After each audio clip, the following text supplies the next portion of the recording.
GPSC વિવાદમાં છે અને જીપીએસસીમાં જે પ્રકારના ઇન્ટરવ્યૂ લેવાય છે તેમાં જાતિવાદનો ભેદભાવ થઈ રહ્યો છે. આવા આરોપ સાથે આમ આદમી પાર્ટીના નેતાઓ હવે મેદાનમાં આવ્યા છે અને આ મામલે તેમણે મોટા ઘટસ્ફોટ પણ કર્યા છે.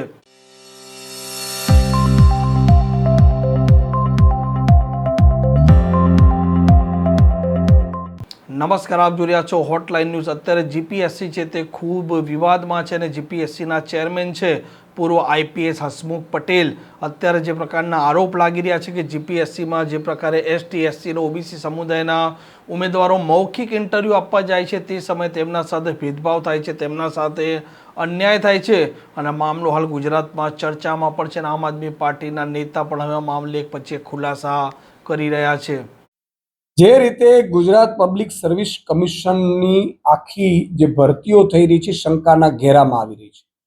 ગુજરાતના ખૂબ બધા જે ગરીબો, વંચિતો, શોષિતો, ખેડૂતો, સામાન્ય વર્ગના લોકો એના દીકરાને પોતે સરકારી અધિકારી બને એ માટેના પ્રયાસ કરી રહ્યા છે અને ખૂબ મહેનત કરી રહ્યા છે. ગાંધીનગરમાં 3-4, 5-5 વર્ષથી ધામા નાખીને અથવા તો કોચિંગ ક્લાસીસમાં ધામા નાખીને એ જીપીએસસીની પરીક્ષા આપવા મથી રહ્યા હોય છે.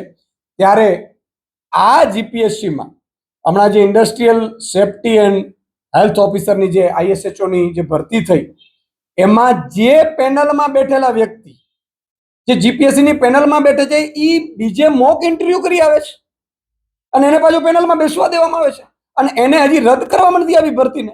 આ તો કયું મોટું આટલું મોટું કાંડ. એટલે એસટી એસસી ઓબીસીના જેટલા પણ ઉમેદવારો છે એને નિરાશા છવાઈ ગઈ છે. એક પર્ટિક્યુલરલી ગુજરાતમાં આ વર્ગ ઉપર અત્યારે ભાજપે તરાપ મારી છે કે એ લોકો છેવાડામાંથી આવે છે, છેવાડામાં જ રહે, આજીવન એ નાના નાના મજૂર જ બની રહે એવો એક ષડયંત્ર છે. આદિવાસી હોય, દલિત સમાજ હોય, એસટી હોય, એસસી હોય, ઓબીસી હોય, આમને ખતમ કરવાનું જે પારસો ભાજપે રચ્યો છે એનો આ પહેલો નમૂનો છે.